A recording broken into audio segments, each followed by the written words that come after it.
Hello friends and welcome back to Fantastic 5.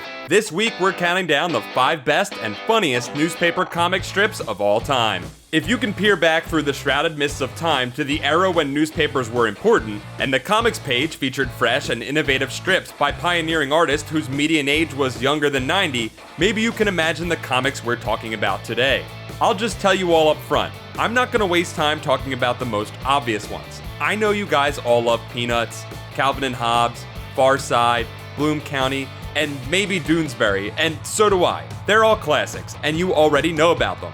This video will be looking at the top 5 strips you might not be familiar with. So let's go, top 5. Number 5, Barnaby. Perhaps the least known strip on the list, Barnaby was the creation of Crockett Johnson, who is probably best known today for his children's books such as Harold and the Purple Crayon. Barnaby ran in newspapers from 1942 to 1952, and was about a 5-year-old boy named Barnaby Baxter and his cigar-chomping fairy godfather, J.J. O'Malley. The stories in the strip revolve around young Barnaby getting into scrapes because of Mr. O'Malley's clumsy attempts at magic, which would often lead to such mishaps as getting elected to Congress. Number 4, Cul-de-sac. The most recent strip on this list, Cul-de-sac was the creation of Richard Thompson and ran from 2004 to 2012, being hailed by many critics and cartoonists as the last of the great newspaper strips. Cul-de-sac is a look at life in the suburbs from the point of view of a 4-year-old Alice Otterloo in her experiences at home and in preschool. Tragically, Thompson had to end the strip at the height of its popularity due to health concerns and later passed away in 2016.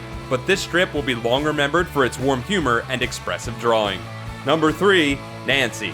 Hey, this one's actually still running, but we're not talking about the strip in its current incarnation. We're looking at its peak from about 1942 until about 1982, when Ernie Bushmiller was working on the strip. Nancy was originally a strip about a flapper named Fritzy Ritz, but by the 1930s, the strip became dominated by Fritzy's niece, a precocious 8-year-old named Nancy. Soon, Bushmiller was using the strip to tell deceptively simple gags featuring kids and dogs that often bordered on the surreal and the sublime. For example, take a look at this strip, objectively the best comic strip of all time. Number 2, Crazy Cat. The creation of cartoonist George Herriman, Crazy Cat ran from 1913 to 1944, and nearly every strip had the same basic premise. A cat named Crazy is in love with a mouse named Ignatz, but the mouse hates the cat and tries to show it by hitting the cat in the head with a brick, which the mixed-up cat takes as a sign of the mouse's love.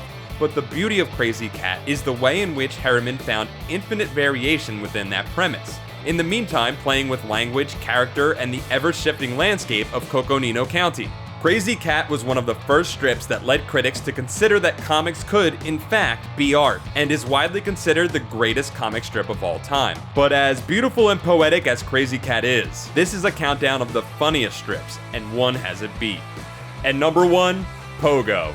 Walt Kelly brought Pogo to newspapers after a stint in comic books in 1948, and the strip ran until 1975.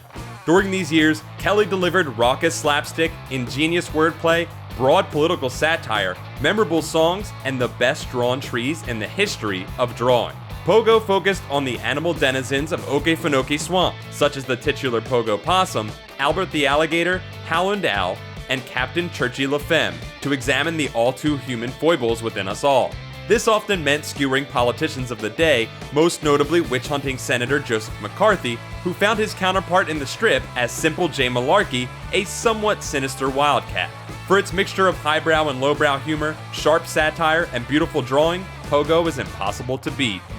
That's all for this week. Join us again next time for 5 more correct things said in reverse order of correctness. Thanks for watching this episode of Fantastic Fives. Don't forget to like this video, subscribe to Comics Alliance for more comic facts, and check out comicsalliance.com for more comic awesomeness.